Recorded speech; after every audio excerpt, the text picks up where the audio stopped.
pessoal do Facilitando a Medicina, tudo bom com vocês? Eu sou Cleverson Dovec e a gente vai para mais uma aula referente à farmacologia. Hoje a gente vai falar um pouquinho aí sobre os AINES, os seus efeitos adversos.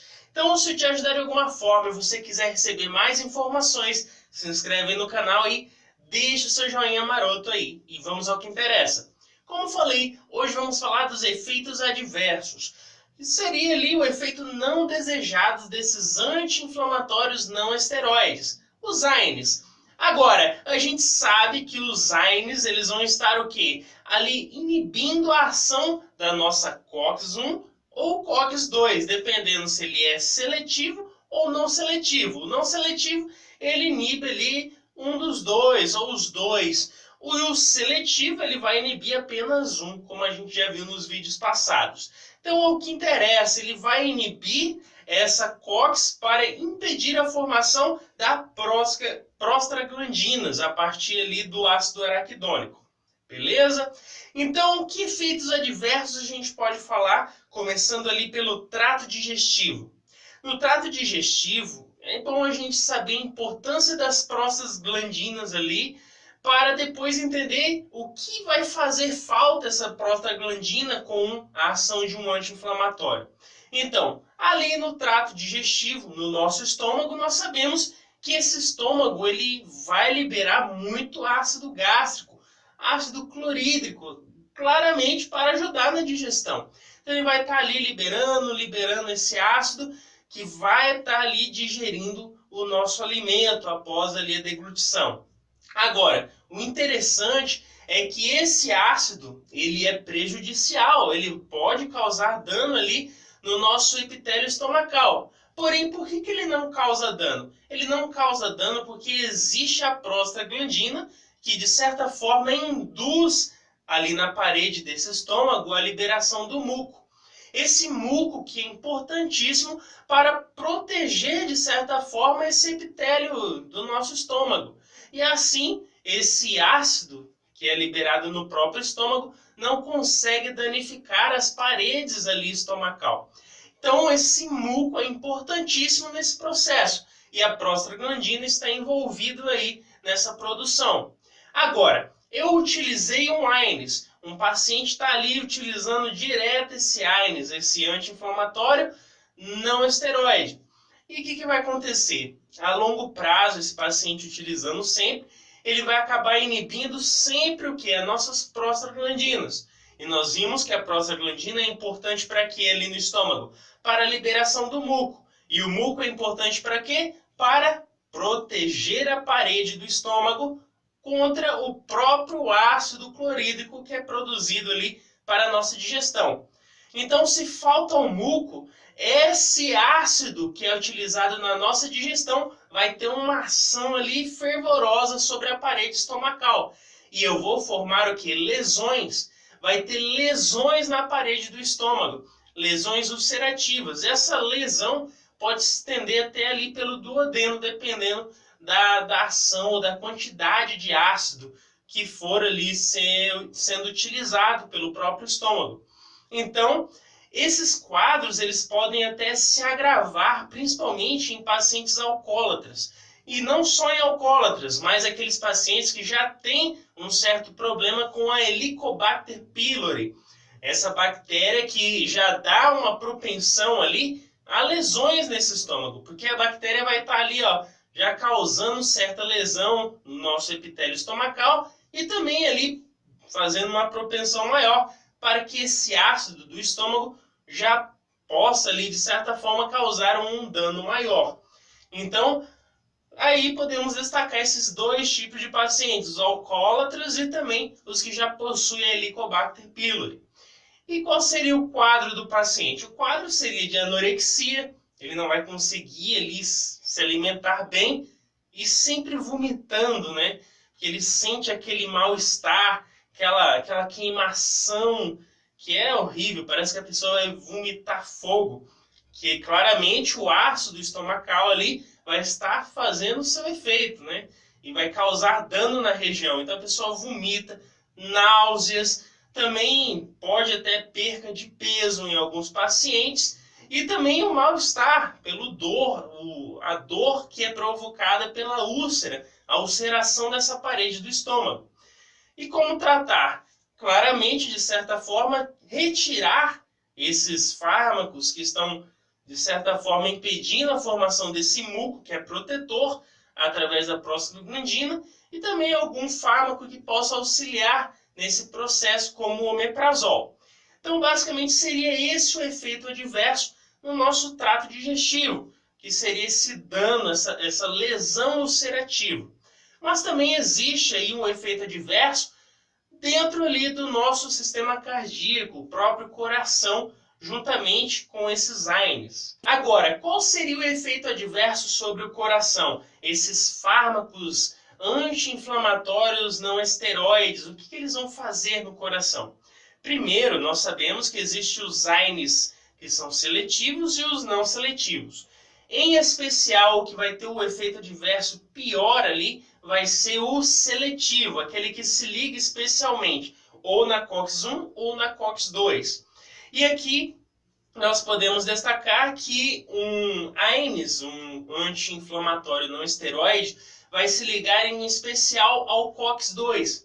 E o COX-2, nós sabemos que ele vai dar por origem ali a prostaglandina I2.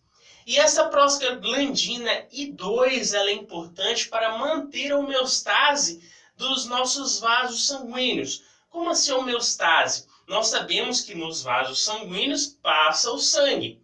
E esse vaso, esse endotélio desse vaso sanguíneo, ele tem que repelir o sangue. Ele não pode deixar que se agregue na parede dos vasos esse sangue, essas hemácias, essas plaquetas. Porque se acumular ali essas células, eu vou formar trombos, e não é o que eu quero. Então, essa prostaglandina I2 tem essa função de repelir as células do sangue para que não formem trombos ali na região. Então, o que acontece? Se eu inibir a COX-2, eu vou inibir esse elemento importante também, que é a prostaglandina I2. Agora, eu inibi só a COX-2, porque ele é um AINE seletivo. Porém, a COX-1 está em atividade. E a COX-1 ela é importante porque ela vai dar origem ao tromboxano A2. E o tromboxano A2, o que ele é capaz de fazer? Vai ser capaz de ativar os trombos. Ele vai formar microtrombos ali nas nossas artérias, arteríolas, capilares. E qual o problema disso? É óbvio, os trombos vão interromper o quê? O fluxo sanguíneo. Se eu formo um trombo ali numa artéria ou num capilar presente no nosso cérebro, o que vai acontecer? Eu vou ter o quê? Um acidente cerebral ali, um acidente, uma artéria vai estar sendo congestionada e eu vou ter um AVC. Então seria esse o maior problema e também pode levar um infarto. Se eu vou interromper a irrigação das coronárias ali no nosso coração, eu posso ter um infarto no miocárdio.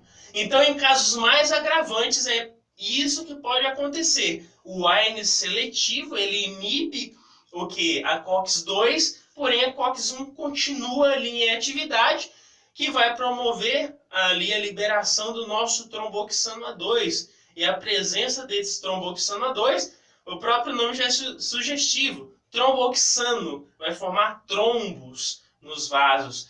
E aí leva às consequências que a gente já falou aqui, como AVC e infartos em casos mais agravantes. Outro efeito que a gente pode destacar ainda é o efeito renal. Lembrando que as prostaglandinas elas têm uma função importante nesses rins, por quê? Principalmente aqueles pacientes que já têm algum problema renal, algum problema ali estrutural, anatômico e fisiológico desse rim. E o que essa prostaglandina vai ter importância? Ela vai atuar principalmente ali nas arteríolas aferentes, que estão em contato com o glomérulo renal. E qual a importância disso? Ela vai dar aí, de certa forma, através dessa vasodilatação nessa arteríola aferente, ela vai promover uma capacidade maior da taxa de filtração desse glomérulo. Então ela vai estar ali como recompensando algum dano que existe ali nesse rim e assim ele possa, de certa forma, cumprir com a sua função, filtração glomerular, o clearance renal. Então, o que acontece? Essa vasodilatação promovida pela nossa prostaglandina promove ali uma certa capacitância maior, se assim a gente pode dizer, desse glomérulo, porque vai chegar mais sangue e mais sangue ele vai conseguir promover a sua filtração, ali, a sua capacidade de filtração. Agora, se esse paciente já está com um problema renal e eu vou lá e uso o quê? Um AINES, um anti-inflamatório não esteroide, o que vai acontecer? Eu vou inibir a COX e, de certa forma, eu vou inibir a formação das prostaglandinas. E aí? Eu vou tirar esse recompensamento que essa prostaglandina fazia ali na nossa arteríola aferente, perto ali do nosso glomérulo renal. E, de certa forma, o que vai acontecer? Vou ter hipercalemia, eu vou ter retenção de sal e água, e essa pessoa pode ter até ali uma insuficiência renal aguda, em alguns casos até crônica. Então, para você ver a gravidade. Então, é importante sempre, antes de administrar qualquer fármaco, saber a situação do seu paciente. Saber ali o que está acontecendo com ele, porque certas substâncias, como a gente sabe, a prostaglandina vai estar ali, ó, de certa forma, ajudando a recompensar algum dano que existe no sistema ali, nos nossos rins. Outros efeitos ainda dos AINES, os nossos anti-inflamatórios não esteroides, podemos citar aí em certas formas, dependendo do receptor onde ele se ligar, aí a broncoconstricção. E até a gente pode falar da asma induzida por aspirina. Aquelas pessoas que não possuem a asma, porém a aspirina em certas ocasiões ela pode promover um quadro semelhante a esse asmático. Então, aí a asma induzida pela aspirina. Também podemos citar a trombocitopenia e também alguma disfunção plaquetária. Essa disfunção plaquetária que a gente vai ver mais à frente, que existe certa importância frente à ação desses AINES, esses anti-inflamatórios não esteroides. Já ali no nosso sistema nervoso, que a gente pode citar, é que existe cefaleias, a pessoa sente cefaleia, sente tonturas, zumbidos ali, e também o mal-estar, irritabilidade e, em alguns casos mais agravantes, até convulsões. Então, seria mais ou menos esses os efeitos adversos ali no nosso sistema nervoso central, no nosso sistema nervoso. Então, pessoal, com isso, fizemos um pequeno resumo. Se eu te ajudei, deixe o seu joinha e se inscreve aí no canal. Valeu?